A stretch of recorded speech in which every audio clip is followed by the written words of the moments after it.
Hi friend, তোমরা সবাই কেমন আছো? আশা করি তোমরা খুব ভালো আছো। আমিও খুব ভালো আছি। আর এত গরম, আমি তো ঘেমে গেছি, রান্না করছিলাম। দেখো তো ঘেমে গেছি, কী বলবো। দিয়ে যেমন গরম হচ্ছে, আমাকে চিকেন হচ্ছে। চিকেন করতে আমাদের ব্লগ তো তারা শুরু করে সকাল থেকে ব্লগ দেওয়া নেই। এই যে ছেলেকে সন্ধ্যেবেলায় পড়তে বসেছি। আমার ছেলে এটা দেখে মনে হচ্ছে যে এই যে চিকেন রান্না করতে শুরু করে দিচ্ছি। আলুটাকে ভেজে নিলাম। যে চিকেনটা ভালো করে আগে মেরিনেট করে ভেজে নিলাম।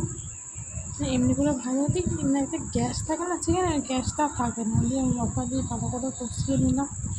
একবার করে রান্না করছি আর একবার করে ছেলের কাছে যাচ্ছি। যে আস্তে আস্তে সব দিলাম, জিরে কুটো, ধনে কুটো, লঙ্কা কুটো, যা লাগে। আশা করি তোমাদেরকে চিকেনের রেসিপি বলতে না, তোমরা সবাই জানো কম বেশি। তাও আমি আজকে চিকেন করছি, তোমার সঙ্গে একটু শেয়ার করলাম।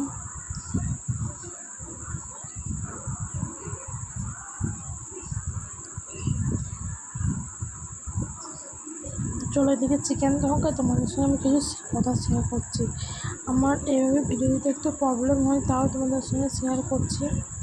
যদি কিছু ভুল মনে হয় তাহলে ক্ষমা করে দিও।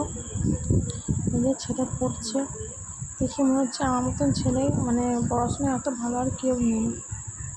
দিয়ে আবার চলে এলাম রান্না করতে। আলুগুলো দিয়ে কষে নিলাম। চিকেনটা হোক, যদি মনে ভালো লাগে লাইক কমেন্ট শেয়ার সাবস্ক্রাইব করে দেবেন। গাইস, খাওয়া দাওয়া হয়ে গেছে। আমি ভুলেই গেছিলাম খাওয়ার সময় ভিডিও করতে, কিন্তু বিশ্রাম হয়ে গেছে। এবার সবাই লাইক কমেন্ট, ভালো লাগে লাইক কমেন্ট শেয়ার সাবস্ক্রাইব